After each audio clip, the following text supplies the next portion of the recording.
नमस्ते सदावत्सले मातृभूमि। हम लोग बात करने जा रहे हैं बंगाल की।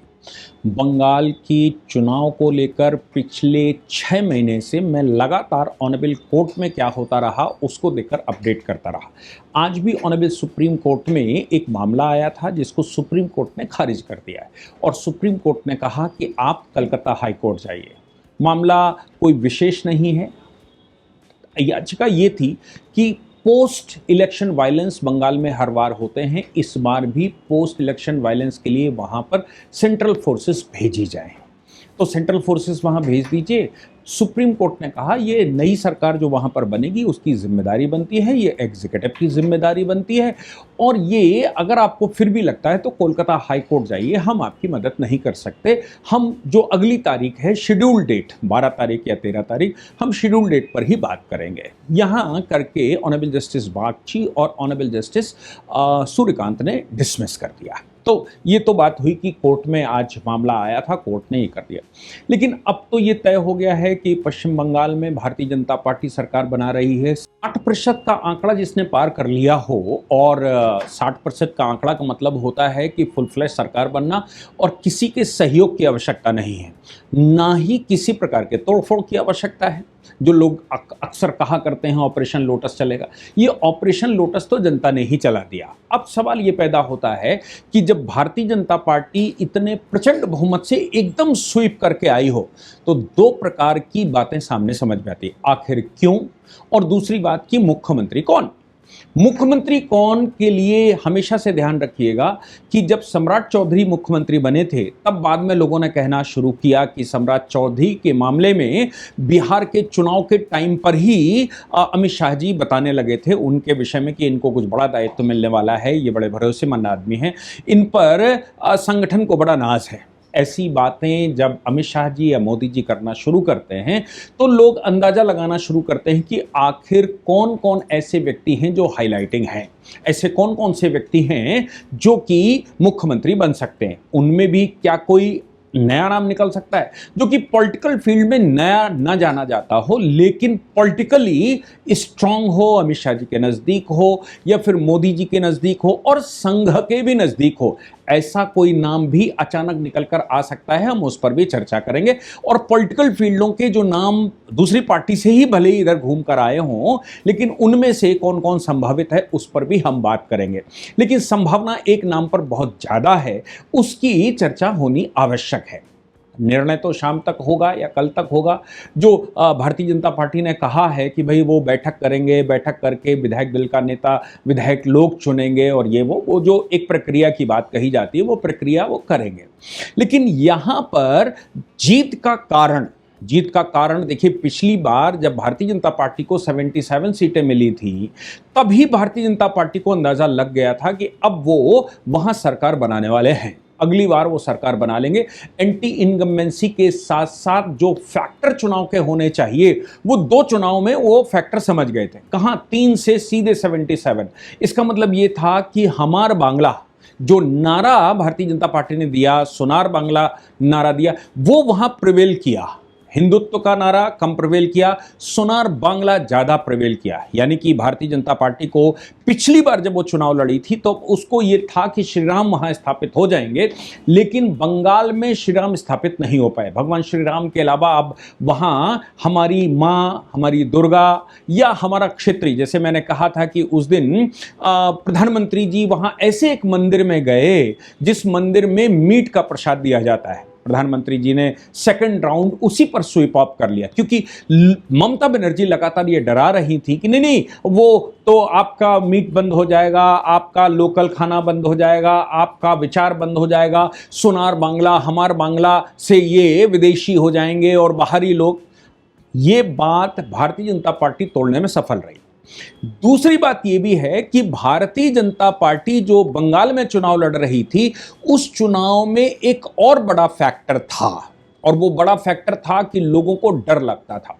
अभी तक बंगाल के चुनाव में लोगों को डर लगता था कि अगर हमने किसी नॉन बंगाली पार्टी, जो कि बंगाल में जिसका थोड़ा सा प्रभाव कम हो या जिसका स्ट्रक्चर कम हो, जो लड़ नहीं सकता, जो हमें बचा नहीं सकता, वो हमारे लिए उसको वोट देना, और अगर वो हार जाती है पार्टी तो फिर वो जो सत्ताधारी पार्टी है वो मारपीट करेगी। पिछली बार भी ऐसा ही हुआ था। लेकिन इस बार चुनाव आयोग ने जिस प्रकार से चारों ओर छावनी बनाकर चुनाव करवाया, गुंडों को हिलने नहीं दिया, गुंडों को बाहर निकलने नहीं दिया, और इसके अतिरिक्त एसआईआर की बड़ी भूमिका। सुप्रीम कोर्ट में लगातार, हाई कोर्ट, सुप्रीम कोर्ट होता रहा, जुडिशियल ऑफिसर्स ने एसआईआर किया। बंगाल में भारतवर्ष के इतिहास में वो सब कुछ हुआ जो पहले नहीं होता था। एसआईआर के मामले में या जुडिशियल ऑफिसरों के लगाने के मामले में, जुडिशियल ऑफिसर्स को बंधक बनाने का मामला, ये बहुत सारी चीजें बंगाल में थी। लेकिन चुनाव आयोग, ज्ञानेश कुमार जी को सैल्यूट करना चाहिए कि चुनाव आयोग ने छावनी बनाकर चुनाव करवाया। और यही कारण मैंने आपको बताया कि जब सुप्रीम कोर्ट में पिटीशन आई कि भाई पोस्ट चुनाव वहां पर कंपनियां डाली जाएं या सिक्योरिटी की व्यवस्था करी जाए, क्योंकि वहां हिंसा होना स्वाभाविक है, तब सुप्रीम कोर्ट ने कहा हाई कोर्ट जाओ, बाकी एग्जीक्यूटिव का काम है। क्योंकि ऑलरेडी चुनाव आयोग ये बता चुका है कि हम 700 कंपनियां यहां छोड़कर रखेंगे और 6 महीने तक रखेंगे। और जैसे भारतीय जनता पार्टी की सरकार बन जाती है उसके बाद भी सेंट्रल फोर्सेस वहां लगाई जा सकती हैं, बॉर्डर स्टेट है, बीएसएफ वहां पर ऑलरेडी है, और सब कुछ मैनेज किया जा सकता है। असम से ज्यादा खतरनाक बंगाल नहीं है, याद रखिएगा, क्योंकि असम वो राज्य था जिसमें मुस्लिम पॉपुलेशन देश में सबसे ज्यादा जम्मू और कश्मीर को छोड़कर थी। लेकिन यहां बंगाल में असम से कम पॉपुलेशन थी, पर लोगों को विश्वास तो होना चाहिए। अब असम देख सकते हैं, असम में 80% सीटें भारतीय जनता पार्टी के पास है, क्योंकि लोगों को विश्वास हो गया है कि अब कुछ होने वाला नहीं, और ये हटे तो वहां बहुत कुछ गलत हो जाएगा। लेकिन बंगाल में भी विश्वास नहीं हो पा रहा था। जैसे ही लोगों को विश्वास हुआ, जैसे मैंने कहा, एक्सिस माई इंडिया ने कहा था कि हम रिजल्ट नहीं अनाउंस करेंगे, हम एग्जिट पोल देंगे ही नहीं। उन्होंने अपना तर्क दिया था कि लोग बोलने को नहीं तैयार है। मैंने उस दिन भी कहा था, लोग बोलने को तैयार नहीं है, इसका मतलब ये भारतीय जनता पार्टी का वोट है, और भारतीय जनता पार्टी 60% सीटें, मैंने एग्जैक्ट कहा था उस दिन कि 60% से 70% सीटें भारतीय जनता पार्टी पा रही है और प्रचंड बहुमत में आ रही है, कोई दोहराए नहीं होना चाहिए। अभी 4-5 दिन पहले की बात है, जिस दिन सेकंड राउंड का चुनाव हुआ था, उसी दिन मैंने मेरा जो आंकड़ा कह रहा था या जो मैंने सबको ऑब्जर्व किया उसके आधार पर बताया था। आज सरकार बन गई। अब सवाल मुख्यमंत्री पर। पश्चिम बंगाल में मुख्यमंत्री के लिए शुभेंदु अधिकारी, हालांकि सभी लोग, जितने भी न्यूज चैनल्स हैं, वो शुभेंदु अधिकारी की फोटो एक दिखाते हैं और ममता बनर्जी की फोटो दूसरी जगह दिखाते हैं। लोगों को लगता है कि शुभेंदु अधिकारी वो पहले व्यक्ति थे जो कि भारतीय जनता पार्टी के साथ आए और ममता बनर्जी से सीधा उन्होंने पंगा लिया। वो ममता बनर्जी की पार्टी के ही व्यक्ति हैं और ममता बनर्जी के एक एक गुण से वाकिफ हैं, और बार बार ऑनरेबल हाई कोर्ट भी शुभेंदु अधिकारी ही गए, हर बात को लेकर शुभेंदु अधिकारी सामने आते रहे। तो लोगों का मानना यह है कि जिस समय चुनाव शुभेंदु अधिकारी के क्षेत्र में लड़ा गया था, उस समय अमित शाह जी ने शुभेंदु अधिकारी जी की बहादुरी और उनके विजन को लेकर बड़ी तारीफें की थी। मुख्यमंत्री किसी व्यक्ति की तारीफ करना यानी कि एक क्षेत्र में शुभेंदु अधिकारी प्रभावी हैं, इसमें कोई दोहरा नहीं। दूसरा नाम दिलीप घोष का लगातार लिया। दिलीप घोष पिछली बार जब मुख्यमंत्री जब प्रदेश अध्यक्ष हुआ करते थे, तब भी अमित शाह जी ने कहा था कि भाई इनकी दिलेरी, पश्चिम बंगाल में संगठन को खड़ा करना, संगठनात्मक स्ट्रक्चर बनाना, इसके लिए इनको साधुवाद कहा जाना चाहिए और इनकी सफलता को प्रणाम किया जाना चाहिए, तभी हम 77 सीटों पर पहुंचे। लॉकेट चैटर्जी का नाम सामने आता है कि लगातार वो संसद से लेकर बाहर तक ममता बनर्जी के सामने अगर कोई महिला खड़ी हुई तो वो लॉकेट चैटर्जी है। इसके अतिरिक्त भी कुछ नाम आते हैं जिन नामों में ये कहा जा सकता है कि भाई संघमित्रा जी हैं। वो आपको याद होगा कि जब मैं जादवपुर यूनिवर्सिटी में फंसा था तब भी वो साथ में हुआ करती थी बाबुल सुप्रियो के, और उनकी फोटो भी हमारे साथ लगातार वायरल हुई थी। वो भी जुझारू नेता के रूप में जानी जाती। लेकिन एक नाम जो एकदम सभी को विचलित कर सकता है, वो नाम मैं आपको बताऊं, उस नाम के लिए सबसे खास बात यह है कि उनका पहले परिचय लीजिए और आप एक अंदाजा लगाइए। अमित शाह जी के सबसे खास आदमी, बंगाल की स्ट्रैटेजी बनाने में नंबर 1, बंगाल के विषय में टीवी चैनल से लेकर संगठन के सभी मंचों पर जाने वाले व्यक्ति, और doctor Shyama Prasad foundation research centre या जो रिसर्च फाउंडेशन है भारतीय जनता पार्टी और संघ का एक मिला जुला प्रयास, उसमें मैंने भी उसमें कुछ भाषण दिए हैं। मुझे भी सौभाग्य मिला था वहाँ पर कुछ मीटिंग अटेंड करने का, कभी आज से कई साल पहले जब 370 हम लोग कर रहे थे। तो उस समय आप सोच लीजिए कि डॉक्टर श्यामा प्रसाद मुखर्जी, अच्छा एक बात तो है कि बीजेपी को एक चीज बहुत कचोटती थी कि जिस व्यक्ति ने पार्टी की स्थापना की हो, जिस व्यक्ति ने संघ की स्थापना करी हो, जिस व्यक्ति ने उस समय नेहरू जी की कैबिनेट छोड़ दी हो, जिस व्यक्ति ने आर्टिकल 370 के लिए शहादत दी हो, जिसको मार दिया गया हो, पोस्टमार्टम भी न किया गया हो, उनकी बॉडी दिल्ली न लाई गई हो और बॉडी जब वो जम्मू कश्मीर की जेल में बंद थे वहीं पर उनकी मृत्यु हुई हो, बॉडी नीली पड़ गई और उसके बाद वो सीधी कोलकाता में ले जाकर डिस्पोज कर दी गई हो। ऐसा व्यक्ति जिसने भारतीय जनता पार्टी के पूर्व मतलब शुरुआत करने वाले जनसंघ की स्थापना की हो और पार्टी को ले जाकर यहाँ तक खड़ा किया हो, जिनके नेतृत्व में पंडित दीनदयाल उपाध्याय, जिनके नेतृत्व में नानाजी देशमुख, जिनके नेतृत्व में अटल बिहारी वाजपेयी जैसे दिग्गज नेता देश में तैयार हुए हों, वो व्यक्ति जिस राज्य से आता है जो घोर हिंदुत्व का राज्य हुआ करता था कभी, आप सोचिए कि बंगाल विभाजन को, अगर 1905 का आंदोलन तो उसी जगह से हुआ था, वंदे मातरम जो नारा हुआ करता था वो वहीं से मिला था, और बंगाल विभाजन के विरुद्ध जो पहली बड़ी क्रांति हुई 1905 की वो बंगाल से ही हुई थी।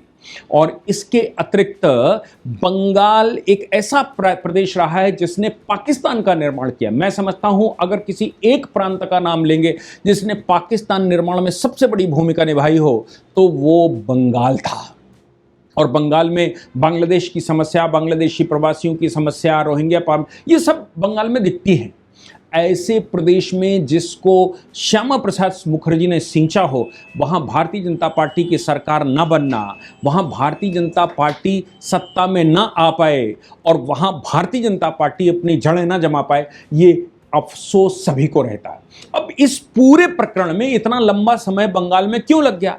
उसके लिए बंगाल पर रिसर्च करना, बंगाल की एक एक सीट पर रिसर्च करना, बंगाल के एक एक स्थान पर रिसर्च करना और फिर भारतीय जनता पार्टी को बताना कि भाई बंगाल की सेंटिमेंट क्या है, बंगाल सोचता कैसे है और बंगाल में जो अमर बांग्ला सुनार बांग्ला है ये कैसे सोचता है। ऐसे व्यक्ति जो कि श्यामा प्रसाद मुखर्जी रिसर्च फाउंडेशन के मानक निदेशक यानी कि डायरेक्टर हों, शिक्षा में योगदान डॉक्टर अपने आगे लिखते हों, अमित शाह जी के सबसे नज़दीक माने जाते हों, अमित शाह जी के लिए उन्होंने किताबें लिखी हों, Amit Shah and the March of BJP नाम की, और इसके अतिरिक्त नरेंद्र मोदी जी, अमित शाह जी या देश की जिस प्रकार से ये बढ़कर मामला आया वो सब कुछ उनके सामने हुआ और उसमें सभी में बंगाल को लेकर लगातार काम करते रहे, अमित शाह जी के साथ रहे या केंद्रीय टोलियों के साथ काम करते रहे, स्ट्रैटेजी बनाते रहे। ऐसे व्यक्ति जो कि अमित शाह जी के रणनीतिक करीबियों में माने जाते हैं, उनका नाम सामने आना स्वाभाविक है। प्राइम मिनिस्टर की म्यूजियम लाइब्रेरी को देखते हों और बंगाल के मामले में ए से लेके जेड तक स्ट्रैटेजी बना, हालांकि पिछले बार चुनाव में उनको टिकट भी दिया गया था, वो अलग बात है। मैं बात कर रहा हूं डॉक्टर अनिवान गांगुली की। डॉक्टर अनिवान गांगुली, जैसा मैंने पहले बताया कि प्रसिद्ध शिक्षाविद हैं, लेखक हैं, राजनीतिज्ञ हैं, डिबेटों में जाते हैं, बंगाल में क्या होना चाहिए इस पर बात करते हैं, बंगाल में क्या गड़बड़ है इस पर बात करते हैं। मैं समझता हूं कि भारतीय जनता पार्टी के पास कार्यकर्ताओं की कमी नहीं रहती और भारतीय जनता पार्टी की एक और खास बात है कि वो चौंकाने वाली राजनीति करते हैं। जब भी नाम अनाउंस करते हैं तो मालूम पड़ा कि जो नाम कभी नहीं सामने आया वैसे नाम देते, जैसे दिल्ली में रेखा गुप्ता का नाम कहीं दूर दूर तक नहीं था और एकदम अचानक रेखा गुप्ता को मुख्यमंत्री बना दिया गया। ऐसे ही हमने देखा कि किस प्रकार से उन्होंने मध्य प्रदेश में मुख्यमंत्री बनाया, कैसे उन्होंने छत्तीसगढ़ में मुख्यमंत्री बनाया, कैसे उन्होंने राजस्थान में मुख्यमंत्री बनाया और कैसे मुख्यमंत्री बार बार बदले जाते रहे गुजरात के। ये सब कुछ एक सोची समझी रणनीति होती है, लेकिन बड़ी खास बात यह है कि उनकी सूचनाएं बाहर नहीं निकल पाती। इसलिए मुझे लगता है ये 3-4 नाम जो अभी सामने आए हैं उनमें भी सबसे स्ट्रांग नाम के रूप में अनिवान गांगुली चौंकाने वाला नाम हो सकता है, स्ट्रैटेजिकल कर्ता का नाम हो सकता है, केंद्रीय नेतृत्व के बहुत नज़दीक होने का हो सकता है और बड़ी शालीनता से काम करने वालों का हो सकता है ऐसा। लेकिन अभी भारतीय जनता पार्टी तय करेगी। शाम को मोदी जी एक जनसभा करेंगे जैसा वो कार्यालय पर करते हैं, और मैं समझता हूँ कि जिस प्रकार से असम और बंगाल का ये हुआ है उस पर निश्चित तौर से शाम को चर्चा होने वाली है और एक आध दिन में तय होने वाला है। लेकिन मैंने वो संभावना बताई जो संभावनाएं दिख रही हैं, जिनकी तारीफें जिन जिन जो बीजेपी की कार्य पद्धति के आधार पर कुछ नाम सामने आते हैं। अभी मैं एक और एनालिसिस करूंगा और वो है कि तमिलनाडु में क्या होने वाला है। तमिलनाडु में टीवीके सबसे बड़ी पार्टी बनकर निकली है, लेकिन वो अकेली सरकार नहीं बना सकती। तो फिर क्या होगा तमिलनाडु का, उस पर भी एक संभावना के आधार पर एक एनालिसिस करने की कोशिश करूंगा और थोड़ी देर बाद उसको भी पब्लिश करूंगा। जय हिंद, जय भारत, वंदे मातरम।